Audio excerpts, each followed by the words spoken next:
my favorite places to go is the bike path along the Blackstone River here in Cumberland, Rhode Island. And recently my son Emilio and I were going for a walk off our bikes, and we saw something moving in the water. We were kind of curious about that because it looked different than what we're used to. And as we got closer, this is what we saw. At first we thought, what is that? Is that a beaver? And we knew there were no beavers that we knew of in the Blackstone at that part. And the tail was striking. It looked like a rat's tail. So we were very, very curious. So we started looking around more along the bike path, through the weeds and through the reeds. And finally, we were lucky enough to find this. This is a muskrat, which we didn't know at the time, but we later researched. And my son Emilio, who is 9 years old, he said that he had just learned in school recently about the muskrat being an animal that the Native Americans were trading with, and he had learned about it a little bit in his second grade class. So we decided, let's research the muskrat and find out what is special about it. Focus on the adaptations. What special characteristics help muskrats to survive and reproduce in New England? Since they've been around since hundreds of years ago that my son learned about, there must be something special about them. Something unique, something that gives them an advantage to live and survive here in New England. I think it's important first that we define what is an adaptation. And the best quote and definition that I found is this. It is a characteristic that enhances the survival or reproduction of organisms that bear it. It also refers to the process whereby the members of a population become better suited to some feature of their environment through change in a characteristic that affects their survival or reproduction. And this is from Dr. Douglas, I don't know how to say his last name, Fuduyama. One of my son's favorite websites is the Enchanted Learning website. We use it a lot in 4th grade. And this is a simple diagram of the characteristics of a muskrat. The muskrat has a body kind of like a rat, which is why we thought it was a rat. It is in the rodent family. And you can see it has a long, scaly tail. But its feet are actually webbed.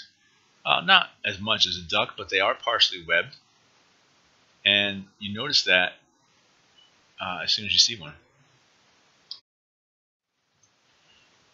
What's really cool about muskrats is they can remain underwater for as long as 20 minutes.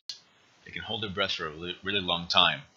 And those webbed feet that they have are kind of like paddles on a boat, and their tails like the rudder. And they're able to swim around at a speed of up to 3 miles per hour. They can even swim backwards. And so that tail that struck us right away, it's pretty extraordinary.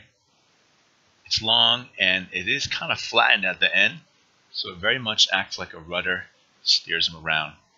Really, really cool. Another thing that we learned that makes muskrats so well adapted to New England, they have lots and lots of babies.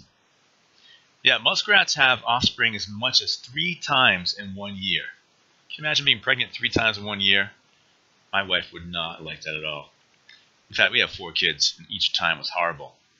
But muskrats, at least 3 times in 1 year. The average number of babies in each litter is 6. 6! So some muskrats have almost 20 kids in 1 year. Those babies are very weak for the first 30 days, but the mother takes special care of them before they go for their first swim at about 6 weeks old. So even though they're born very vulnerable, their behavior, which is an adaptation, is the mother protects them for the first 30 days until they're strong enough. And so even though they have so many babies, a lot of them actually do survive, which is different than some other species you learn about. And they get to be so cute. Another thing really neat about muskrats is that they have these houses which are easy to make, cheap houses, They use just the natural resources around them, weeds and different vegetation around. And their lodge, the way it's designed, is there's only an entrance way under water. And so this definitely protects them. And this is something that is an adaptation that will help them survive. It's going to help them reproduce and live longer, and all those babies that they have are going to have a better chance of survival. And that's why we see so many muskrats still today in New England, and that a father and son can be lucky enough to see while walking along a bike path. It's good, right? Not exactly. It's not that muskrats don't have any predators. They do. Raccoons, the weasel actually loves to eat muskrats, and birds of prey. Because they have these adaptations for survival, it doesn't mean they're guaranteed to survive. An adaptation just makes it easier for an animal in that habitat. And so they're really well suited, and they have the best chance of survival compared to other animals, but it doesn't mean they're always going to survive. When we thought about some of the things that make them so successful, here are some of their best survival skills. Well, the muskrat hibernates during winter months. It's not out there in the cold. It's not vulnerable to extreme weather. It's sleeping, which is something that I wish humans could do. Its diet is almost 95% plants, so very plentiful diet. And they do eat, they eat clams and other fish, and they eat, some small things they find on land, but generally they eat mostly plants. So it's easy for them. They have thick fur, which has 2 layers, which keeps them really warm. And not only do they hibernate during winter months, but during the rest of the year, they are nocturnal.